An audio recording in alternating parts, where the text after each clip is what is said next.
kendo wabiro yudo tije kage dhi mbele. Mar ariyo, awinjo kaka ero wuoye gik moko machalo udi midhi ger, to penjo man go kaka seneta ni to ot inyalo dhi dake kidenyo. Agombo ni mondo awinji ni to living standards mag jowa gin achiel ariyo adek mage ma en go mondo kel ngima mar jowa malo, nikech ing'e maber ni jowa winjo matek e wach ngima kaka gidak, living standards magi.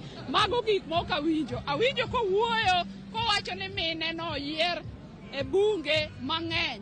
To mine moyier e bunge ok ng'eny, mine odong' oko kucho. Adwa ni mondo awinji ni ajenda mane ma en go e mine madhi ndiko tije executive kaka nyoro no nyocho lando ministers moyiero. Nagombo ni mondo awinji ni to mine dhi bedo adi e PSS, to mine dhi bedo adi e tije mibiro yier kopogore gi mine manyo yier. Sama pod igamo mana muya kanyo moni nyondi mheshimiwa ibiro adipo kuome erokamano ili to twak nikech ni singo ne Ramogi ni nyaka igol pachi toke. Yes, in fact awinjo gima president owacho, to gima maduong' ma aparo no nyalo tuomo en the cost of living. Jo Kenya hinyore, nengo gik moko dhi malo saidi moloyo to petrol. To ok owacho gimoro kuom gini, instead gima owacho ni en subsidy mare biro emphasize on consumption. Ok bi emphasize on consumption ok bi time subsidy, obiro ma time production. To gikachalo petrol wan okwa produce, koro kowacho ni kure obiro time, to sani wahinyore saidi e consumption price mar petrol. Mano kowuoye. Number 2, wach mare NGCDF. Ang'eni gimane wanie gi battle mane watieko chon en CDF. To CDF emane ok in line with the Constitution of Kenya. Kane koto servito CDF oko, to ne okel NGCDF mano be aligned to the Constitution. So ka president owacho ni ong'eyo ni NGCDF biro bedo aligned to the Constitution, surely I'm lost because never set him mano. So in any case, I hope no office biro nyiso area mage mo feel ni obedo aligned properly to the Constitution mondo watim mano endo. Mane no kwa onyiso wa because we cannot afford doing away with CDF. Chunga kanyo owacho wach CDF to nyalo bedo mondo koro mi oganda ogomb ng'eyo ni to ka ji dhi nyime chopo agenda mowacho giduto tetete. Dongeno ka jood bura nigi ting' mondo koro chak sonde, koso un koro dwa mana rito ewi mano kiketo weche mag ng'iyo kit kaka jatend piny tiyo kaachiel kod kwayo makende makoro miyo od bura mar Senate kod Parliament. Ero okenge makoro neno ni winjo bed ni iluwo mondo mi agenda kata mise mage gi endi ochopo kare. Gima neno e wach CDF, gima dwa nakwonga wachi ni CDF osekonyo jothurwa nyaka ne chakre. CDF omiyo kata ogandawa ne onge sirikal, to nwaneno ka yore igero, to waneno ka sunde nitie, to waneno ka basari nitie. Aneno kodhiro wach ne jood bura ni nyaka los chike manyalo konyo mondo CDF one kaka donjo kaluwore gi gima dono wacho. Te pacha kaka seneta, CDF nyaka wabunge ne ni olos yo modongo kokonyo jothurwa. Te Senate, awinjo kowacho wach mosethago Senate ni pesa mi oversight go the counties. Wan kaka senators kanyakla achiel gi jood bura nyaka wadho ang'i nitiere kaka koro iloso gigi mondo mano chop kare. Ta adwa na jiw ni jothurwa koro neno baba njo chiko ji 6,000. Jothurwa ne osechamo 6,000 ma jothurwa da oneno ka living standards gi koro chako dhi malo. Erokamano seneta, irito 6,000 gi liyo mheshimiwa sudugi kaendi mondo wadhi mbele kod gombaka. Hapa ninayo mheshimiwa ambayo atapata nafasi pia ya kuzungumza kwa lugha ya Kijaluo. Najua utajaribu lakini kwa Kiswahili pia iko. Jambo ambalo limezungumziwa na mheshimiwa rais wa taifa la Kenya William Ruto ni kwamba atazingatia utoa ushuru. Hili ni jambo ambayo watu wengi sana wamesema kwamba maafisa wa KRA wakifika kwenye afisi ni kufanya kazi bila kuzingatia ule uhusiano mema? For sure, I'm going to talk in English. Yes. For sure, what the president has talked about was very good. And today, this was the shortest speech ever. And it was to the point. He talked about the itemized issues, including the one for KRA, as you said. KRA has been working with a lot of authority. Yes. And that is why the president has said we need to change into a service so that at least we can see, like the way the police service was changed into that. And then this is something we can say we are in the right track. And I want to say the president talked about so many things, which are like the housing, whereby people are going to be given allocated houses and pay, like when they are paying rent, they pay until they own the house. So that is, those are the things which made me feel very good. He has also mentioned something very significant about the use of CDF that has also been a topic for quite long now. Yes, CDF is something which we cannot let go. I want to say CDF is from the house, the divide. Yes. Nobody want to let this thing go, even including the president. Yes. We are going to support it. We are going to make sure that it stays on because everybody is touching everybody on the ground. Yes. Yes. Asante sana. Nitapata nafasi pia ya kuzungumza na Senator Wambua karibia hapa ili utuelezee baada ya hotuba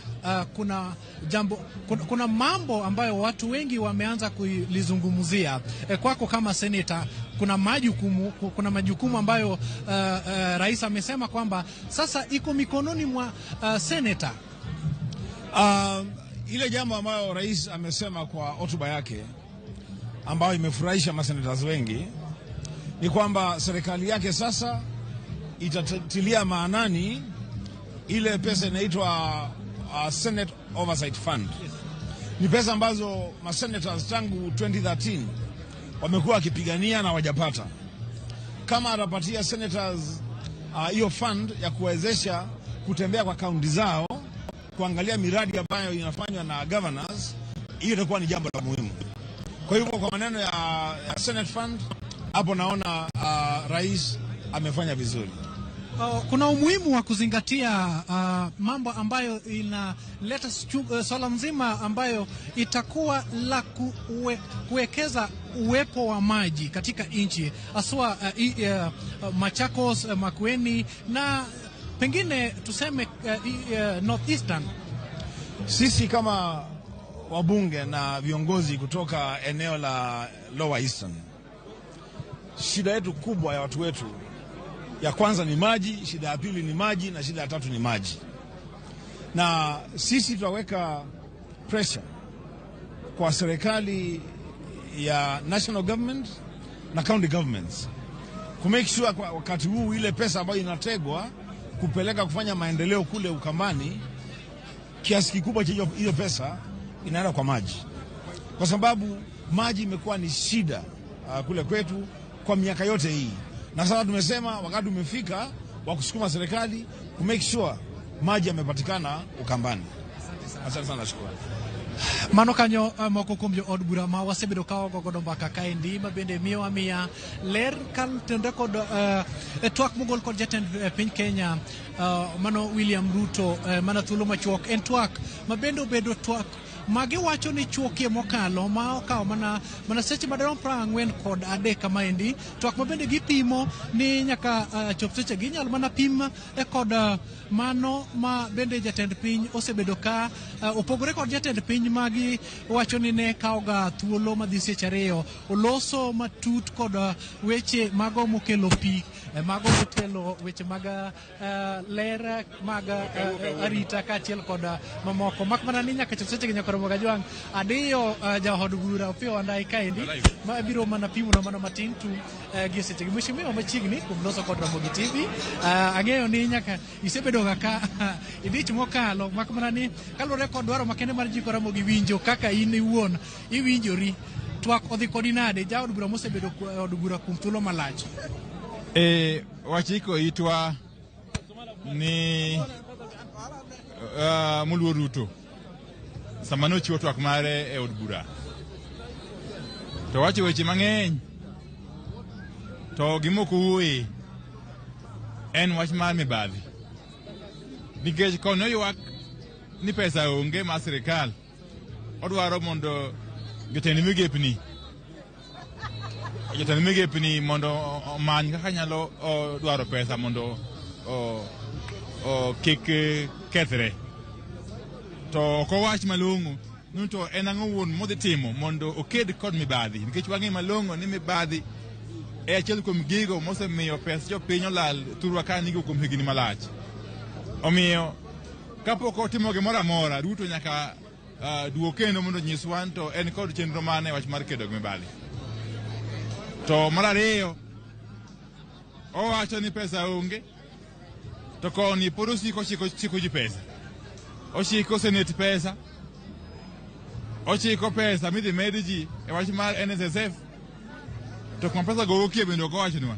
Omiyo an gi pacha twak mar migosi Ruto ok onyong'a kata matin. Erokamano. Erokamano mheshimiwa, ikete yo manyadunda ahinya. Nyikoro Magajwa ng'a lero ni koro en tielo mogik ma ng'ato ka ng'ato koro temo mondo en bende oyudie mawiye monyalo dok godo pimo ne kuonde magiwuoke kata kuonde mag chung' od bura magintiere. Twak maket kod mani nokelo kanyakla Senate kaachiel kod jo od bura mago od bura maduong'. Kit twak makamani ineno ka jata twak spika ariyo goendo mokelo mano mar Senate kod mano mar National Assembly e kinde mane gigo mbaka kata bende ne giloso ne gidwaro ni mondo kata gitemo luongo jogo man kod lemo moko maseche moko dit mokalo kendo bende gigo godo manyiso ni gin jogo man kod tegno e weche motenore kod luwo kaka piny Kenya dongore e kindego. Ago mbaka mana matis kaendi gi ja od bura mogwel John Mbadi machiegni Ramogi TV to kendo bende isekalo thuolo malach ahinya machiegni. Erokamano ahinya. Ng'ama osebedo kaka ni koda thuolo malach e weche mag ng'iyo kaka od bura chalo nyaka chop seche gi twak orumo. Weche mage madongo adek miyudo. Well, achiel kuom gik ma winjo kuom jatend piny owacho en ni otemo wuoyo e riwruok mar oganda. Koro warito tim. Riwruok mar oganda amor ni owuoye nikech ong'eyo ni nyo okawo telo kuom jo-Kenya mopogore diriyo. Koro nyaka onem notemo matek ni oganda ma jo-Kenya oriwo kanyakla. Otiyo ne jo-Kenya ma ok ong'iyo ni ka nogona kura, ka ne ok ogona kura. Mane gima winjo kowacho motegno. Mar ariyo bende omulo weche mag mibadhi to mule kikona kona. Kogo kona ni oluonge ni transparency or a transparent government. Aparo ni nowacho nodhi kedo gi mibadhi. Warito neno kako dwa kedo gi mibadhi mondo mi Kenya obed gi pesa manyalo loso yore mag dongruok kwa dhi mbele. To mogik owuoyo weche mag konyo ngima ma sani ni malo mondo odog piny. Again adwa nuoyo warito tim mondo wane nikech ok awinjo kama owuoye ka ok aneno ko owacho kamoro nikech ne ochiwo twak machuok. Koro warito proposals kata legislative proposal maybe kele od bura. Twak mobro twaki wabro ng'iyo ka gin twak mokel manyalo miyo ngima man malo ni odog piny. To gima winjo kowacho mare ni odwa ng'ado budget gi bilion 300. Mano is not the solution. An kinyisa kata kipenja solution marwa en ng'iyo ni to en kanye ma pesa mar piny owacho ikethe e weche mag mibadhi gi weche machalo kamago.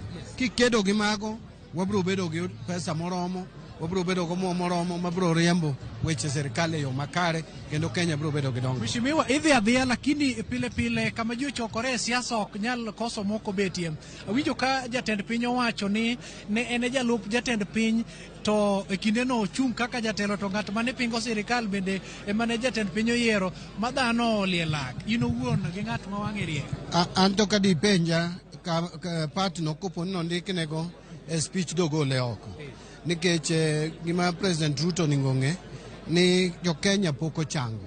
Nitiere joma nyocha kogone kura machiel kuomgi en an John Mbadi ma pok obedo gi chango, pok wachango. So paronwa gik moko maduokowa e kura kata siasa manyowae ok nane ka konya ahinya. Koro an dine openja kane pacha to kopo ni ndikne kanyo no ningo we to kopo ni obire pache then aparo ni ne ok oningo owach mano sani. Koro en ng'ama kisungu luongo ni the symbol of national unity. En e president wawahero kata ok wahero, joma nogochone gi joma nokogochone. So oningo koro were gi weche ma pod chiero adhola kata miyo chunywa chako bedo gi paro kuom gik mosetimore mondo koro wang'i mbele. Nyocho singo gik mang'eny moningo be notimo ne jo Kenya. Odich gi mano wan kaka joma kwedo sirikal ok wadhi kwedo, bende in fact ok oningo luongwa ni joma kwedo kana mapingo. Wan joma ng'iyo kaka sirikal oningo be ni tiyo kare. Koro wan bende wabiro miye tich mayot. Wabiro mna pingo kata wabiro mna wuoye gik ma waneno ka ok odhi kare. To kokelo gik mabeyo manyalo konyo jopiny to bende waungo mna lwedo. So owae weche mag siasa mondo koro wabedi e weche mag dongruok. Erokamano kakora we mheshimiwa Babu bende nitiere ka ni to ilungnwa godo gi lemo mayudore e od bura. Erokamano, lemo mayudore e od bura gin gik mwawacho kaka jochama. Ineno ka Babu Owino ma jomoko paro ni kamoro wadirore go wach ni kae. Ano ka samoro diro wach motegno ng'eni pod rembe ringo motek. An kaka wuongi an en osiepna ong'eyo kaka ose wuotho kode. Pod wabiro wuotho kode, onyalo bedo kata jalupna e komiti. Mabe wadhi mna mbele. To komiti wabiro yiero maber, wabiro loso weche maber. ODM oriwore kanyakla achiel. An kaka jakom to gi members na motegno kaka Babu Owino mabe wabedo ga nek. En jatelo kata jagoro mag weche mag science and teknolojia e chama mar ODM. Mheshimiwa Babu, pile janyuol kone nyathi wach moro to kawe yono makare. Chairman jakom to en wuonwa, en chairman mar party to wamiye heshima ne kabisa. En mana ni wang'ni akwa jakom matin ma jakombwa to mae kore kaka babawa. To of course nitie babawa maduong' to en jakombwa. Koro anakwa mana ni bing jakombwa kaka wuode bende matin omak lweta kanyo ang'eno nyisa wei. Erokamano jok moluor kata jo od bura kuom loso kod Ramogi TV. Nyakora Jwanga koni ni koro gik to koro chal ka gima walung'e e chuth ber chal ni jogi endi gikone ni kit twak maketo kod manyalo kelo kwe e kindgi. Koro nyaka chop seche gendi wabiro mana dhi nyime koro ka twak maket kod mane koro dong ne jolony kachiel kod jonon siasa mondo mi koro do iye ng'i adiri mantiere, miriambo mantiere, ber ma onyalo kelo ne ngima oganda, kasto gibiro keto e tim ka bende jogo ma koro dong ni koro rango kaka tich mar piny owacho biro dhi nyime, tich ochakore. Kendo od bura mano mamalo kachiel kod mano mar senate bende koro dong kod tich makende mar loso chike, ng'iyo ni to bende jopiny oyudo dongruok opogore e kit twak mar 13 moyawo od bura mar 13 noywayo jodito mopogore nyi neno kanyo jodolo lamo ne piny Kenya ka bende gichuto ji kod wes monyong'o oganda nyowuoyo kachiel kata mana jodito mago ma bende neno ni kwe mopogore mago mosetie bad migawo mag piny owacho kachiel kod mamoko jodito mane ogwel ne tend migepe bende osodo ka. Koro mane kaka weche dhi nyime kaendi kendo wabiro mana koro ikogi mondo waketgi e dis moro achiel kama kata tago mondo mi koro ang' wapidhgi kochopo seche mag achiel kachiel kod saa 3 e odiochieng' ma kawuono ni endi. Erokamano maduong' mokalo kuom yiero Ramogi TV kuom thuoloni duto kapod wantiere mana e od bura kaendi, nyaka iyudo weche motimore ka moramora ma seche moko oba wang' kata oko gikni to mano ne ok otimore odiochieng' ma kawuono. Kono in kod penjo to inyalo dirona ka intiere e studio kanyo endo gi e seche gende.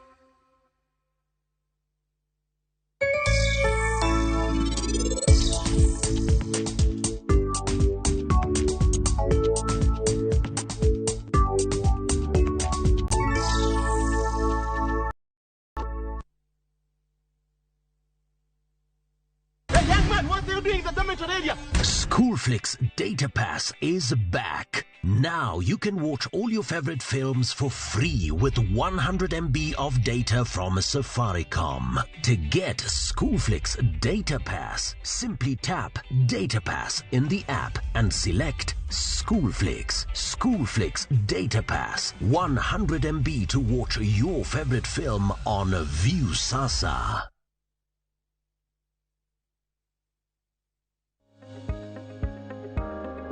Timo orako kinde ka kinde nyalo duoko piny gamo tuoche mag nyarogno. Bende onyalo duoko piny adundo mag wecho matek kendo konyo adundo mondo oti makare.